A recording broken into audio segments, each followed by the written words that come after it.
Hujan turun tipis-tipis, menyatu dengan aroma tanah merah yang baru saja digali.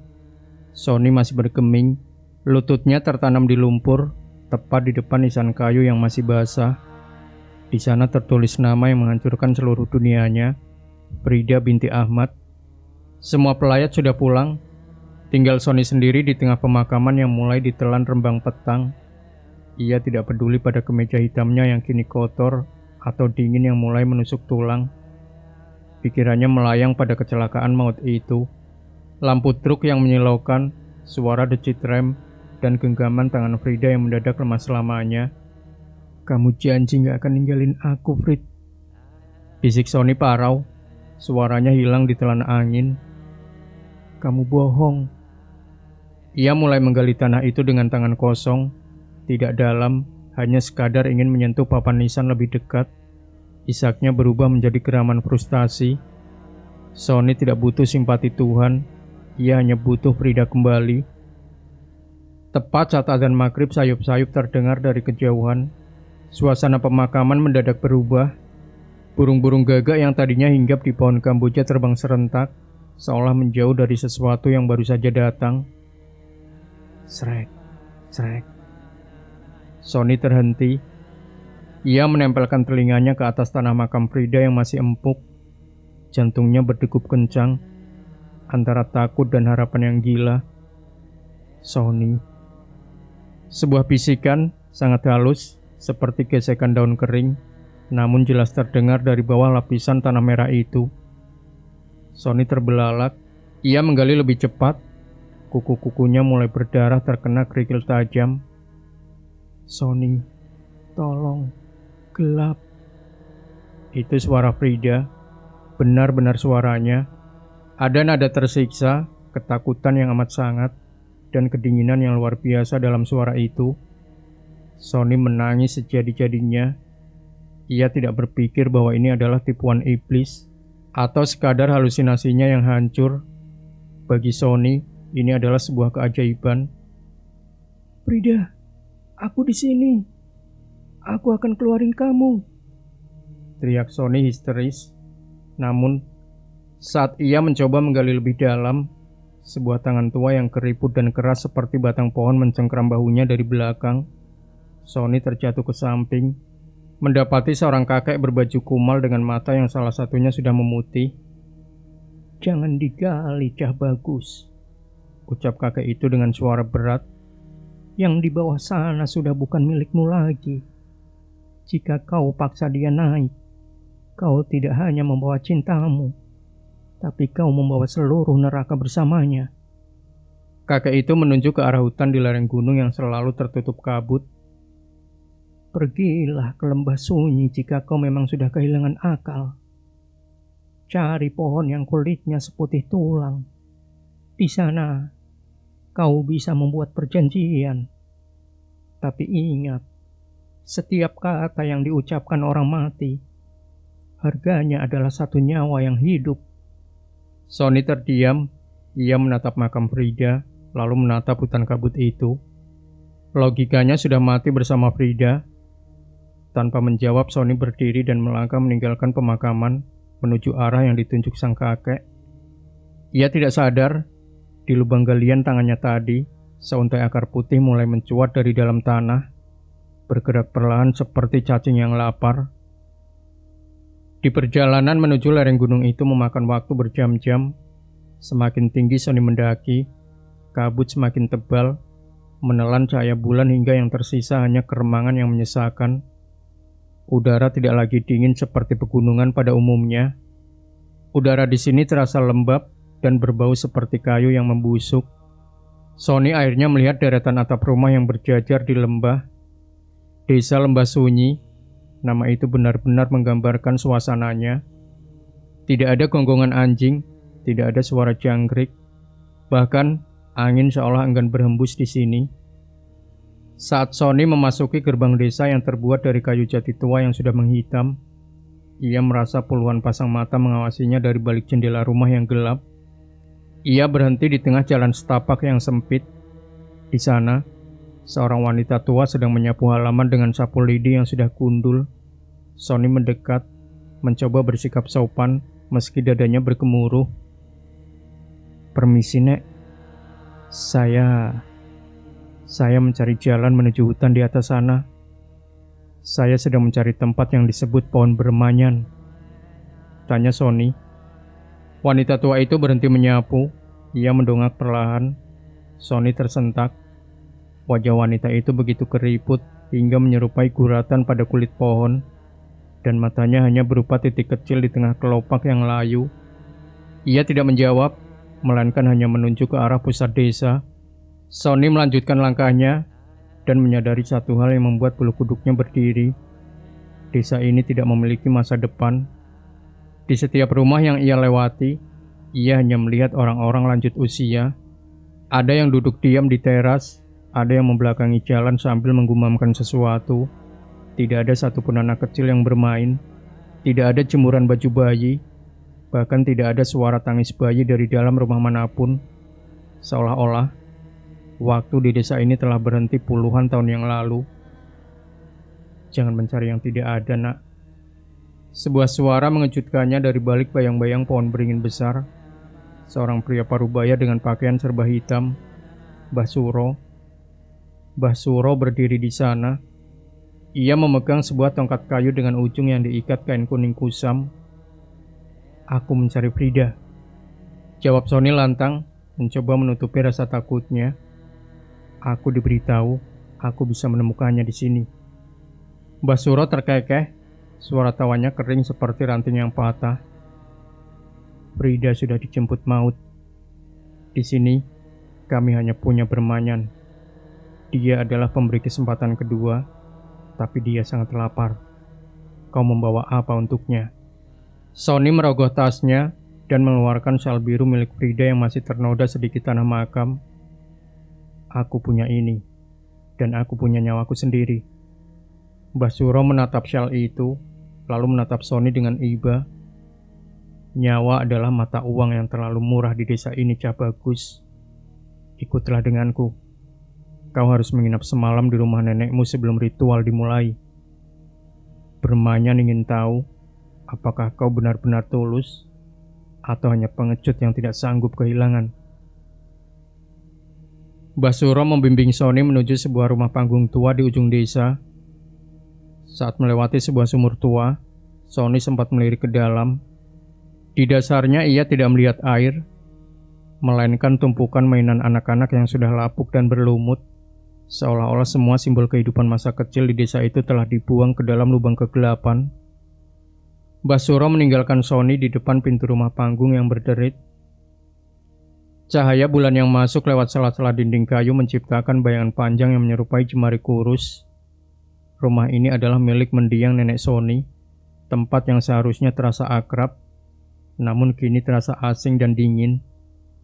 Sony melangkah masuk, lantai kayu di bawah kakinya mengerang, seolah memprotes kehadirannya. Bau apak dan debu tebal menyambutnya. Di sudut ruangan, sebuah lemari jati besar berdiri kokoh, satu-satunya benda yang tampak tidak tersentuh oleh waktu. Sony menyalakan lampu minyak kecil yang ia temukan di atas meja. Cahayanya yang temara menari-nari di dinding. Pikirannya masih dipenuhi suara bisikan Frida di pemakaman tadi. "Sebentar lagi, Frid. Sebentar lagi kita bersama." Gumamnya menyemangati diri sendiri. Rasa ingin tahu membawanya ke lemari jati itu. Saat mencoba membukanya, pintu lemari tersebut terkunci rapat. Sony menariknya dengan paksa hingga kayu itu berderi tajam. Dan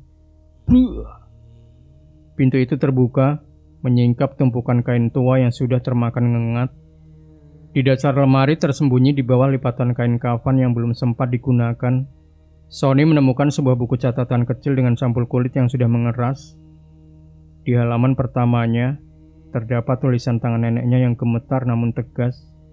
Sony mulai membaca, dan jantungnya seakan berhenti berdetak. "Untuk siapapun keturunanku yang kembali ke rumah ini, lari selagi bisa. Desa ini tidak lagi dihuni oleh manusia. Kami telah menyerahkan anak-anak kami kepada bermanyan demi umur panjang yang terkutuk. Setiap bayi yang lahir adalah persembahan. agar pohon itu tidak mencabut nyawa kami yang sudah kadaluarsa. Sony membalik halaman berikutnya dengan tangan gemetar. Ada sebuah peringatan yang digarisbawahi dengan tinta merah yang sudah menghitam. Jangan berikan darahmu pada akar itu, Sony. Nama Sony ditulis di sana, seolah neneknya sudah tahu dia akan datang. Sekali kau memberi makan bermanyan, ia tidak akan pernah berhenti menagih. Ia tidak mengembalikan orang mati. Dia hanya meminjamkan raga orang yang kau cintai untuk iblis yang rindu dunia.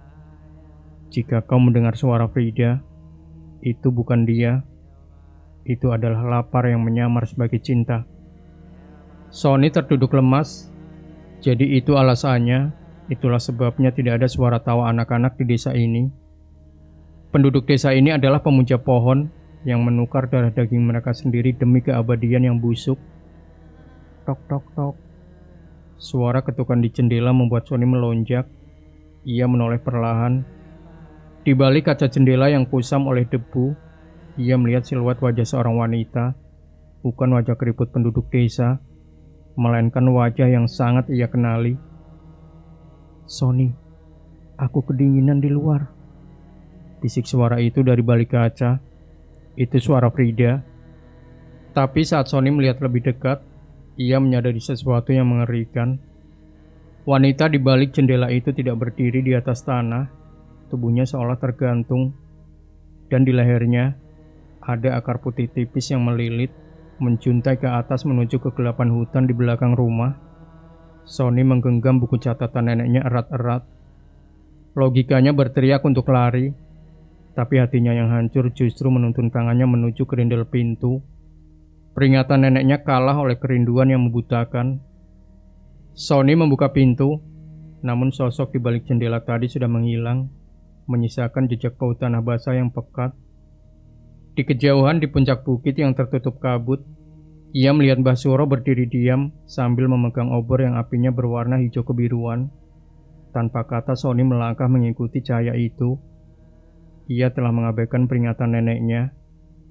Baginya, peringatan itu hanyalah ketakutan orang tua yang tidak mengerti arti cinta sejati. Mbah Suro membimbing Sony masuk lebih dalam ke jantung hutan. Pepohonan di sini berbeda. Batangnya tidak memiliki kulit kayu yang kasar, melainkan licin dan dingin seperti menyentuh daging manusia. Di tengah sebuah clearing, berdirilah sang penguasa lembah, pohon bermanyan. Pohon itu raksasa dengan batang berwarna putih pucat yang seolah-olah bersinar dalam kegelapan. Akar-akarnya mencuat dari tanah seperti urat nadi yang menonjol, bergerak perlahan seolah sedang bernafas. Disinilah batasnya, Sony. Suara Mbah Suro menggema. Kau tidak bisa kembali setelah ini. Bermanyan tidak menerima janji lisan. Dia hanya menerima janji yang mengalir. Mbah Suro menyerahkan sebuah keris kecil yang berkarat. Saya telapak tanganmu. Letakkan di atas akar yang paling besar dan panggil namanya. Sebutkan kenangan yang paling indah agar ruhnya tahu kemana harus pulang. Sony menerima keris itu, tangannya gemetar, bukan karena takut, melainkan karena antusias. Ia mendekati akar putih yang berdenyut itu. Dengan satu gerakan mantap, ia menyayat telapak tangan kirinya. Sret. Darah segar menetes, jatuh tepat di atas permukaan akar putih yang haus. Seketika akar itu bereaksi. Cairan merah Sony tersedot masuk ke dalam serat pohon dengan kecepatan yang tidak wajar. Suara desisan halus terdengar, seperti suara ribuan ular yang terbangun dari tidur panjangnya. Frida, bisik Sony. Frida, datanglah padaku. Ingat saat kita di tepi pantai. Ingat janji kita untuk menua bersama. Aku menjemputmu, Frid. Kembalilah. Tiba-tiba tanah di bawah pohon itu bergetar hebat. Batang pohon bermanyan yang putih mulai retak di bagian tengahnya. Retakan itu memanjang, membentuk sebuah celah vertikal yang mengeluarkan cairan merah kental yang berbau anyir. Dan dalam celah pohon yang gelap gulita itu, sebuah tangan muncul. Tangan yang putih, ramping, dengan kuku-kuku yang sedikit menghitam, disusul oleh pundak, lalu rambut panjang yang kusut dan basah. Basuro mundur perlahan, wajahnya menunjukkan ketakutan yang berusaha ia sembunyikan. Dia datang, tapi ingat, jangan pernah tanyakan bagaimana rasanya berada di sana. Sosok itu merangkak keluar dari batang pohon. Sony terperangah. Itu Frida, benar-benar Frida, meskipun wajahnya sepucat kertas dan matanya tidak menunjukkan binar kehidupan. Bentuk bibirnya, tai lalat di dekat matanya, semuanya sama. Frida berdiri dengan kaku. Sendi-sendinya berbunyi krek seperti ranting yang dipatahkan. Ia menatap Sony, mulutnya terbuka sedikit mengeluarkan uap dingin. Sony. Suaranya terdengar jauh seperti gema dari dalam sumur dalam. Kamu memanggilku. Sony tidak tahan lagi. Ia menerjang dan memeluk Frida erat-erat. Tubuh Frida terasa sedingin es dan detak jantungnya tidak ada. Namun bagi Sony, pelukan itu adalah segalanya. Ia tidak sadar di belakang punggungnya, Basuro sedang membuat tanda silang di tanah dengan tongkatnya, seolah sedang menyegel sesuatu agar tidak ikut keluar bersama Frida.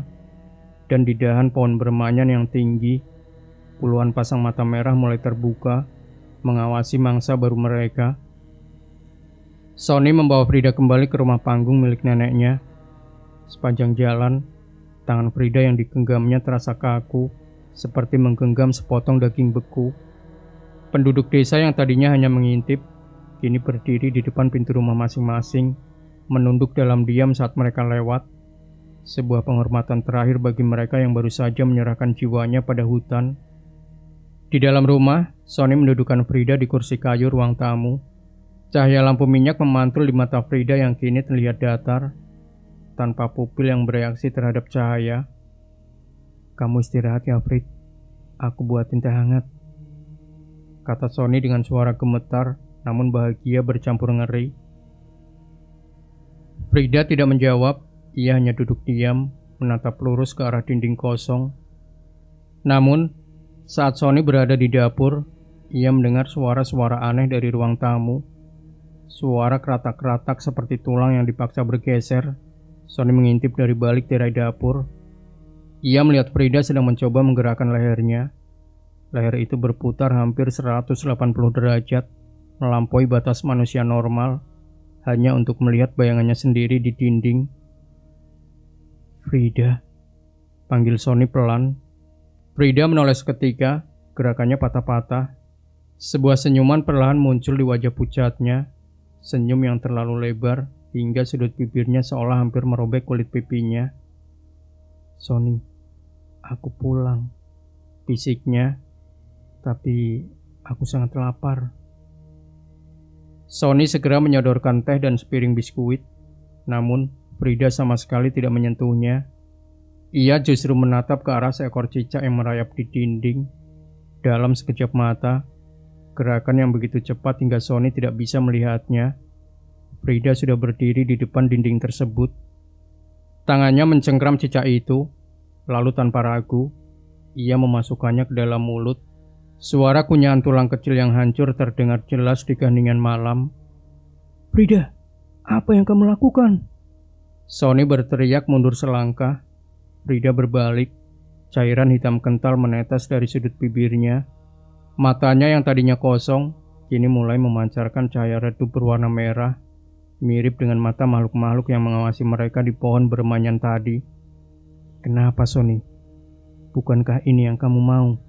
Aku ada di sini bersamamu, ucap Frida.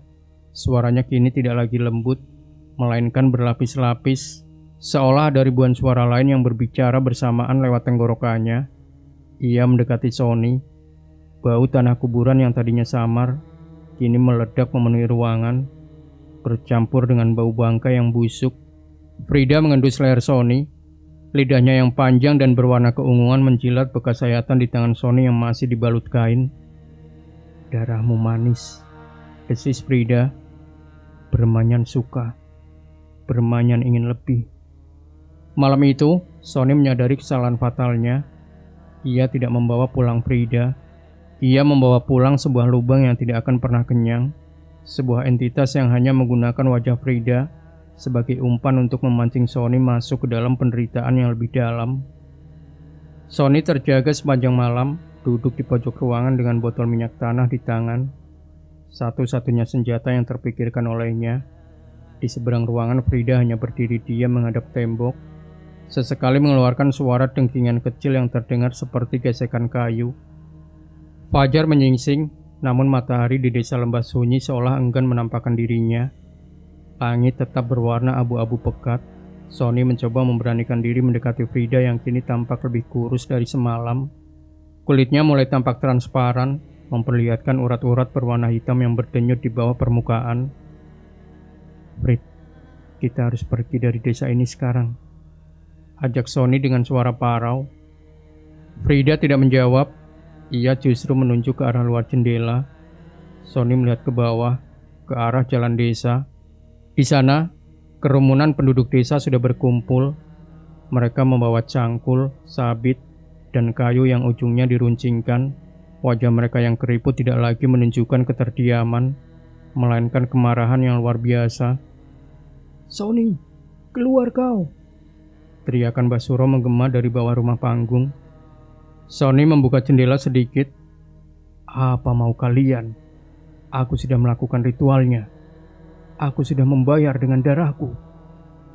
Basuro menunjuk ke arah sumur desa di tengah pemukiman. "Kau membayar dengan darahmu, tapi makhluk yang kau bawa pulang menuntut lebih. Semalam, 3 orang tua di desa ini ditemukan mati di tempat tidur mereka. Tubuh mereka hancur, tulang mereka patah, seolah diperas oleh akar raksasa. Pohon itu tidak lagi puas dengan darah bayi yang jarang lahir. Dia ingin nyawa kami melalui perantaramu." Sony melirik Frida. Wanita itu kini sedang menjilat-jilat jemari tangannya yang mulai memanjang. Kuku-kukunya kini runcing dan hitam. "Serahkan dia kembali ke hutan, atau kami akan membakar rumah ini beserta kalian di dalamnya," teriak warga lainnya. Sony panik. Ia tahu jika ia menyerahkan Frida, wanita itu akan kembali ke dalam kegelapan abadi pohon bermanyan. Tapi jika ia bertahan, mereka berdua akan terpanggang hidup-hidup. Tiba-tiba Frida bergerak, bukan untuk melarikan diri, tapi ia merangkak di langit-langit rumah dengan kecepatan yang mengerikan. Ia menuju arah jendela tempat Sony berdiri. "Sony, mereka ingin memisahkan kita lagi," bisik Frida. Suaranya kini terdengar seperti suara nenek Sony yang sudah meninggal, lalu berubah menjadi suara Sony, lalu kembali ke suara Frida. "Jangan biarkan mereka, sayang. Biar aku yang mengurus mereka." Sebelum Sony sempat mencegah, Frida melompat keluar dari jendela lantai 2. Ia mendarat di tengah-tengah kerumunan warga dengan posisi merangkak seperti predator. Penduduk desa yang tadinya garang mendadak mundur ketakutan saat melihat rahang Frida yang kini bisa terbuka lebih lebar dari ukuran kepala manusia. Sony hanya bisa terpaku di jendela menyaksikan kekasihnya mulai mencabik-cabik orang-orang yang menghalangi kebahagiaan mereka. Harga dari sebuah keajaiban ternyata bukan hanya nyawa Sony, tapi nyawa setiap orang yang berdiri di antara mereka. Jeritan dan suara tulang patah bergema di sepanjang jalan desa. Sony hanya bisa menutup telinga, meringkuk di lantai kayu yang bergetar. Ketika keheningan yang mencekam akhirnya kembali, ia memberanikan diri mengintip ke bawah. Darah berceceran di atas tanah yang tandus. Penduduk desa yang tersisa telah melarikan diri. Sementara beberapa tubuh tergeletak kaku. Frida kembali ke rumah, merayap lewat tiang penyangga, masuk melalui jendela dengan gerakan yang tak lagi memiliki sisa-sisa keanggunan manusia. Frida berdiri di tengah ruangan. Sony mundur hingga punggungnya menabrak lemari tua neneknya. Cahaya lampu minyak yang hampir habis menunjukkan pemandangan yang menghancurkan jiwa Sony. Wajah Frida mulai retak. Kulit pucatnya terbelah seperti kulit kayu yang dipaksa merekah. Dari celah-celah kulit di punggung dan sendinya muncul pucuk-pucuk kecil berwarna putih. Akar-akar halus yang bergerak mencari pegangan. Rambutnya bukan lagi helai hitam yang halus, melainkan serat-serat kayu yang kaku dan menusuk. "Frida, apa yang terjadi padamu?" Suara Sony bergetar hebat. "Aku tumbuh, Sony," jawab Frida. Kali ini suaranya bukan lagi berasal dari mulut, melainkan getaran yang keluar dari dadanya yang berlubang. Pohon itu, dia butuh wadah yang lebih besar. Aku merasa sangat luas. Frida mendekati cermin tua di pojok kamar. Saat ia melihat bayangannya, ia tidak berteriak. Ia justru mengelus wajahnya yang kini separuh kayu, separuh daging busuk. Matanya kini benar-benar hilang, digantikan oleh dua lubang hitam yang mengeluarkan cairan kental berbau getah. Sony menyadari sesuatu yang mengerikan. Frida tidak sedang hidup kembali. Frida sedang dikonsumsi. Roh Frida yang asli mungkin sudah lama lenyap, dan yang ada di hadapannya hanyalah tunas dari pohon bermanyan yang menggunakan sisa-sisa memori Frida untuk memanipulasi Sony. Ini salahku, isak Sony. Ia melihat tangannya yang berlumuran darah. Darah yang ia gunakan untuk memanggil petaka ini. Aku bukan menyelamatkanmu, Frid. Aku menghancurkanmu. Penyesalan itu datang seperti hantaman ombak, namun sudah terlambat. Di luar rumah, kabut semakin pekat, dan Sony bisa mendengar suara pepohonan di hutan mulai bergeser, seolah seluruh hutan sedang berjalan mendekat menuju rumah itu. Frida menoleh pada Sony. Tangan kanannya kini telah berubah menjadi dahan yang panjang dengan ujung-ujung runcing. Kenapa menangis, sayang? Bukankah kau ingin kita bersatu selamanya? Sekarang kau bisa masuk ke dalamku. Kita akan menjadi satu di dalam kayu yang abadi. Frida mulai melilitkan akar-akar dari tubuhnya ke kaki Sony. Sony merasakan sakit yang luar biasa saat akar-akar halus itu mencoba menembus kulit kakinya, mencari nutrisi. Cinta yang dulu ia agungkan, kini secara harfiah sedang mencoba memakannya hidup-hidup. Sony meronta, mencabut paksa akar-akar halus yang mulai merobek kulit celananya. Ia berlari keluar dari rumah itu, melompat dari tangga panggung, dan mendarat di tanah basah yang kini terasa seperti daging yang berdenyut. Ia tidak lari ke arah hutan, melainkan menuju balai desa yang bangunannya paling besar, berharap ada sisa-sisa kewarasan di sana. Di dalam balai desa yang remang-remang, Sony menemukan sisa penduduk yang selamat. Namun, mereka tidak sedang bersiap untuk perang. Mereka sedang bersujud di depan sebuah prasasti batu tua yang dililit oleh akar putih. Di sana ada Mbah Suro yang kini sedang mengasah belati dengan tatapan kosong. Sudah kubilang, Sony. Mbah Suro berkata tanpa menoleh, kami semua di sini adalah pelayan bermanyan. Kami tidak membencimu karena membawa makhluk itu kembali, tapi membencimu karena kau tidak bisa mengendalikannya. Sony terengah-engah. Apa maksudmu? Apa yang terjadi dengan desa ini? Basuro berdiri menunjukkan lengannya. Di sana di bawah kulitnya terlihat akar putih yang menjalar hingga ke leher.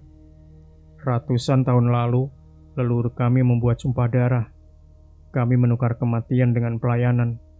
Kami tidak bisa mati selama pohon itu hidup, tapi kami harus memberinya makan. Anak-anak itu. Sony berbisik ngeri. Anak-anak kami tidak mati, Sony. Mereka diserap untuk menjadi dahan baru. Dan sekarang kekasihmu, Frida, dia dipilih menjadi jantung yang baru.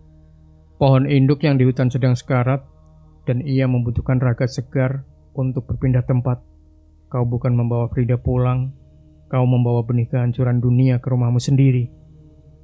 Sony baru menyadari bahwa penduduk desa ini adalah zombie-zombie bernafas yang terikat kontrak gaib. Mereka tidak ingin menyelamatkan Sony. Mereka ingin memastikan proses perpindahan jantung bermanyan ke dalam tubuh Frida berjalan lancar. Jika dia menjadi jantung yang baru, tanya Sony dengan suara bergetar, apa yang terjadi padaku? Basuro tersenyum tipis, memperlihatkan gusi yang menghitam. Kau adalah pupuknya Jabagus. Darahmu yang sudah tercampur dengan getahnya adalah nutrisi terbaik untuk pertumbuhan pertamanya. Tiba-tiba dinding balai desa itu jebol. Frida, atau makhluk yang menyerupainya, muncul dengan tinggi yang kini mencapai 3 meter. Kepalanya menyentuh langit-langit, dan seluruh tubuhnya telah berubah menjadi jalinan akar putih yang membungkus sisa-sisa wajah manusianya di tengah dada. Warga desa serentak bersujud, sembah bermanyan. Jantung yang baru telah bangkit. Sony terjepit di antara kerumunan pemuja gila dan makhluk yang dulu ia sayangi. Penyesalan kini bukan lagi sekadar rasa sakit di hati, melainkan kenyataan yang siap menelan nyawanya bulat-bulat. Sony tidak punya kesempatan untuk melawan. Akar-akar putih yang keluar dari tubuh Frida bergerak secepat cambuk, melilit pinggang dan bahunya, lalu menyeretnya kembali menuju rumah panggung milik neneknya. Penduduk desa hanya menonton dengan tatapan memuja, seolah-olah Sony adalah persembahan yang sedang diantar ke altar. Sony dilemparkan ke dalam kamar utama, tempat ia sebelumnya menemukan catatan neneknya. Namun, kamar itu kini telah berubah total. Dinding kayu yang dulu kering, kini lembab dan tertutup oleh jaringan serat putih yang berdenyut. Bau tanah kuburan yang pekat bercampur dengan aroma manis yang memuakan. Bau pembusukan yang dipaksakan. Buah. Pintu kamar tertutup, dan seketika itu juga akar-akar besar tumbuh melintang, menyegel pintu dari dalam. Frida, lepasin aku. Ini bukan kamu. Teriak Sony, suaranya pecah karena panik. Dari sudut plafon yang kini dipenuhi lumut pucat, Frida turun perlahan.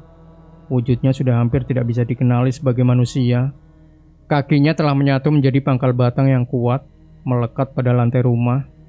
Hanya wajahnya, sepotong kulit pucat yang tersisa di bagian tengah masa kayu itu, yang masih menunjukkan fitur Frida.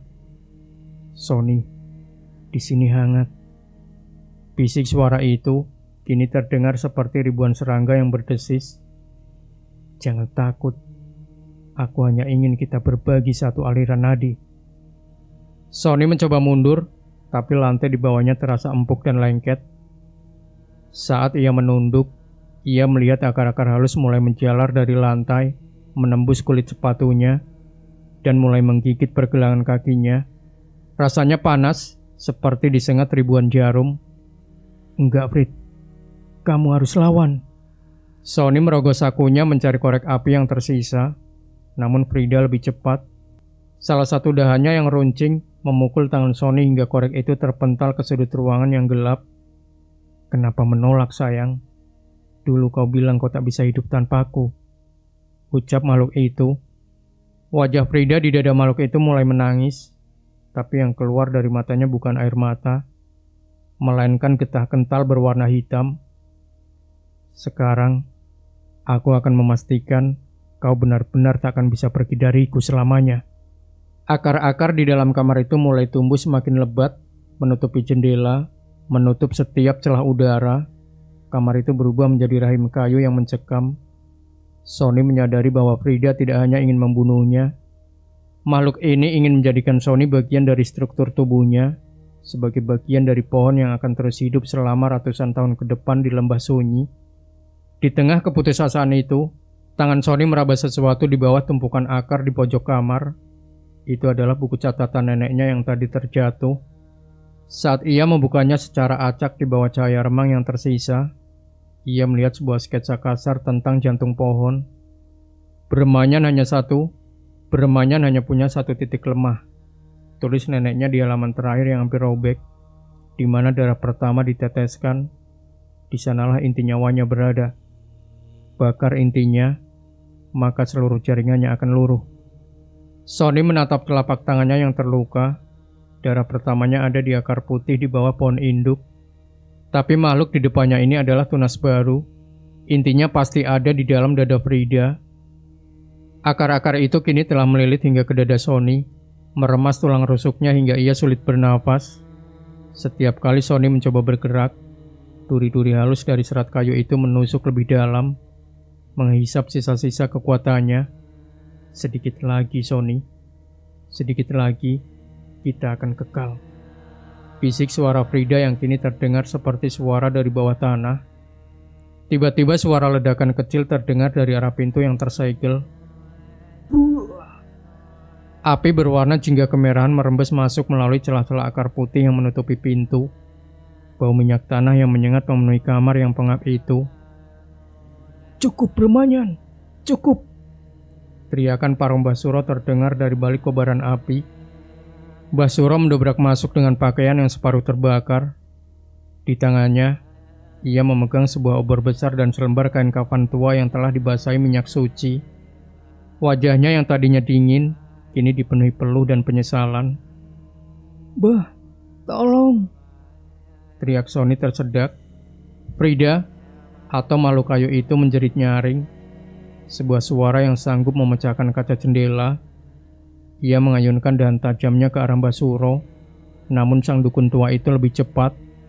Ia melempar kain kafan suci itu tepat ke arah wajah Frida yang menempel di dada makhluk tersebut. Sony, ambil ini. Basuro melemparkan sebuah belati perak yang bilahnya diukir dengan ayat-ayat kuno. Aku sudah terlalu lama menjadi pelayan pohon terkutuk ini. Aku membiarkan anak-anak desa ini hilang. Tapi aku tidak akan membiarkanmu menjadi pupuk baru. Basuro menerjang makhluk itu, membiarkan dirinya dililit oleh akar-akar ganas demi memberi celah bagi Sony. Tusuk intinya, Sony. Di bawah dagunya, tepat di mana kau menciumnya terakhir kali. Itu adalah tempat darah pertama dihisap. Sony berhasil melepaskan satu tangannya. Ia menangkap belati perak itu. Di depannya Frida meronta, mencoba melepaskan kain kafan yang membakar kulit kayunya. Makhluk itu kini terlihat sangat mengerikan. Perpaduan antara wanita yang ia cintai dan monster yang tak punya belas kasih. Sony, jangan. Frida menatapnya. Kali ini untuk sesaat, matanya tampak kembali jernih, seperti Frida yang asli. Sakit, Sony. Tolong aku. Sony ragu. Apakah itu benar-benar Frida, ataukah itu hanya taktik terakhir sang iblis untuk bertahan hidup? Jangan dengarkan dia. Teriak Basuro yang kini tubuhnya mulai terangkat ke langit-langit, tercekik oleh akar. Dia sudah mati, Sony. Yang bicara itu adalah lubang di dalam pohon. Sony menggenggam belati itu erat-erat. Air matanya jatuh membasahi belati perak yang dingin. Ia tahu apa yang harus dilakukan. Tapi melakukannya berarti membunuh cintanya untuk kedua kalinya. Kali ini secara permanen. Sony berdiri di ambang kegilaan. Api yang dibawa Basuro mulai merambat ke dinding-dinding kayu yang kering, menciptakan bayangan raksasa yang menari-nari di plafon. Suhu udara melonjak drastis, membakar oksigen di dalam kamar yang pengap itu. Sony, tolong. Aku kedinginan. Suara Frida merintih, kontras dengan hawa panas yang mengepung mereka. Basuro sudah tidak terdengar lagi suaranya. Tubuh tua itu kini hanya berupa gundukan yang tertutup lilitan akar di sudut ruangan. Kini hanya ada Sony, makhluk itu, dan maut yang mengintai lewat lidah api. Sony melangkah maju, kakinya terseret karena akar-akar di lantai masih mencoba menahannya. Belati perak di tangannya berkilat tertimpa cahaya jingga. Maafin aku, Frit. Bisik Sony. Aku yang salah, karena gak pernah biarin kamu pergi tenang. Makhluk beremanyan itu menyadari bahwa manipulasi suaranya tidak lagi berhasil. Wajah Frida yang tadinya tampak memelas mendadak berubah. Kulit wajahnya tertarik ke belakang, memperlihatkan deretan gigi yang tumbuh tidak beraturan dari rahang kayu. Ia meraung. Sebuah suara yang terdengar seperti pohon tumbang yang menghantam tanah. Dahan-dahan tajam melesat ke arah Sony. Sony berguling di atas lantai yang membara, merasakan panas api membakar kulit lengannya. Ia tidak peduli. Dengan sisa tenaga terakhir, ia melompat ke atas pangkal batang makhluk itu, memanjat jalinan akar yang licin oleh getah hitam. Sekarang, teriak Sony pada dirinya sendiri. Ia melihatnya. Di bawah dagu Frida, di antara daging manusia dan serat kayu, terdapat sebuah gumpalan daging yang berdenyut kencang, berwarna merah gelap dan mengeluarkan cahaya redup. Itulah inti beremanyan, tempat di mana darah Sony pertama kali dihisap dan diolah menjadi kehidupan semu. Frida mencoba mencekik leher Sony dengan tangan kayunya. Sony merasa pandangannya mulai kabur. Oksigen di paru-parunya menipis. Namun, sebelum kesadarannya hilang, ia mengucamkan belati perak itu sekuat tenaga, tepat ke tengah gumpalan daging yang berdenyut itu. Keras. Suara yang keluar bukan jeritan manusia, melainkan suara ledakan udara yang terperangkap getah hitam pekat menyembur keluar, membasahi wajah Sony. Makhluk itu kejang-kejang hebat. Akar-akar yang melilit rumah neneknya mulai layu dan rontok seketika, berubah menjadi abu hitam dalam hitungan detik. Sony. Untuk terakhir kalinya wajah Frida kembali normal. Matanya tidak lagi hitam pekat, melainkan kecoklatan seperti saat ia masih hidup. Ia menatap Sony dengan tatapan yang damai, meski tubuhnya mulai luruh menjadi debu bersama api yang kian membesar. Terima kasih, Bisiknya sebelum wajah itu pecah menjadi kepingan kayu kering. Rumah itu mulai runtuh. Sony terjatuh ke lantai bawah saat langit-langit kamar ambruk. Di tengah kepulan asap dan api yang melalap seluruh desa lembah sunyi, Sony merangkak keluar. Ia melihat penduduk desa berkelimpangan di tanah. Tanpa pohon induk, nyawa pinjaman mereka pun berakhir. Sony berlari menjauh menuju hutan, meninggalkan desa yang kini menjadi lautan api.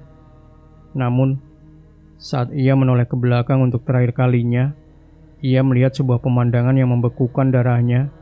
Di tengah kobaran api yang menghanguskan pohon bermanyan, seekor burung gagak terbang keluar, membawa seontai akar putih kecil di paruhnya, terbang menuju dunia luar.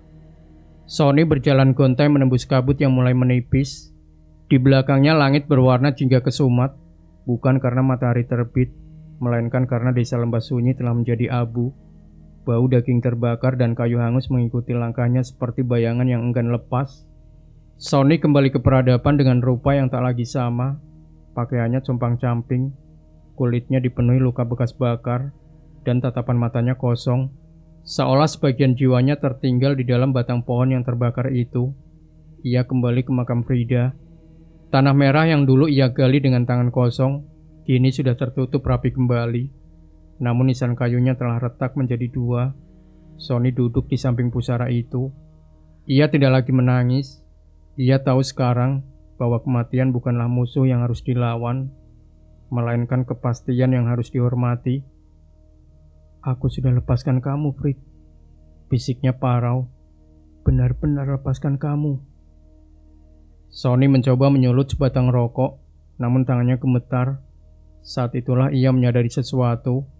Di bawah kuku pergelangan tangannya, ada garis hitam tipis yang menjalar naik ke arah nadinya. Awalnya ia mengira itu hanya kotoran atau bekas luka bakar. Namun, saat ia menyentuhnya, garis itu berdenyut. Ia teringat kata-kata terakhir Mbah Suro, Bermanyan tidak pernah benar-benar hilang. Dia hanya berpindah tempat tinggal. Sony berdiri dan berjalan menuju cermin di motornya yang terparkir di pinggir pemakaman. Ia menarik kerah kemejanya. Di sana, di pangkal lehernya, sebuah pola kecil mulai terbentuk, bukan pola luka, melainkan guratan serat kayu yang tumbuh dari bawah kulitnya. Tiba-tiba telinganya menangkap suara desisan halus, bukan dari angin, bukan dari pohon di sekitarnya, melainkan dari dalam dadanya sendiri. Sony, terima kasih sudah memberiku rumah yang baru. Suara itu adalah suara Frida, tapi nadanya sedingin es di liang lahat. Sony terjatuh berlutut. Ia menyadari sebuah kenyataan yang lebih mengerikan daripada kematian itu sendiri. Dengan membunuh Frida di desa itu menggunakan darahnya sendiri, ia telah memindahkan inti Bermanyan ke dalam tubuhnya sendiri. Ia adalah inang yang baru. Sony menatap tangannya. Ujung jari-jarinya mulai mengeras, berubah warna menjadi putih pucat seperti tulang. Ia melihat ke arah hutan di kejauhan, lalu ke arah kota yang penuh dengan manusia. Ia tahu, kemanapun ia pergi, ia akan membawa lapar yang tak terbayangkan. Di langit seekor gagak hitam hinggap di atas nisan Frida yang retak, menatap Sony dengan mata yang seolah mengerti segalanya. Sony bangkit, mengenakan jaketnya untuk menutupi lehernya yang mulai berakar, dan berjalan menuju keramaian. Karena yang mati memang harus tetap mati, tapi bagi mereka yang menolak merelakan, hidup adalah cara lain untuk membusuk.